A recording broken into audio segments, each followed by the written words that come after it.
তো তোমাদের এসএসসি সংস্কৃতের যে বেদ যে পাঠ রয়েছে সেখানকার যে অক্ষসূক্ত, দেবী সূক্ত, এই যে সূক্তগুলো রয়েছে আর কি, সেইখান থেকে তোমাদের 2 মার্কসে দিলাম। আর যেহেতু আমি আমার টেক্সট বই থেকে দিয়েছি, অর্থাৎ এর বাইরে কিছু আসার চান্স নেই, আমি পেন্সিল দিয়ে মার্ক করে দিয়েছি, শুধুমাত্র সেই কোশ্চেন্সগুলোই করবে। আশা করছি এইখান থেকেই তোমাদের 2 মার্কসগুলো চলে আসছে। আর যেহেতু এটা এসএসসি, এসএসসির কোশ্চেন যে বিরাট থাকবে তার কিন্তু কোনো মানে নেই। তোমরা জানো না 40 নম্বর পরীক্ষা হয়, তোমাদেরকে 5টা কোশ্চেন অ্যান্সার দিতে হবে।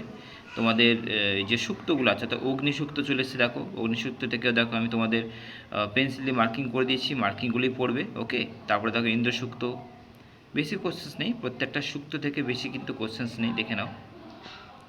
এবার আমাদের ইন্দ্রসূক্ত কমপ্লিট হয়ে গেল, কমপ্লিট হওয়ার কী শুরু হচ্ছে দেখে নাও। এবার দেবী সূক্ত, অর্থাৎ ইন্দ্রসূক্ত এই পেজটার পর যেটা রয়েছে দেবী সূক্ত।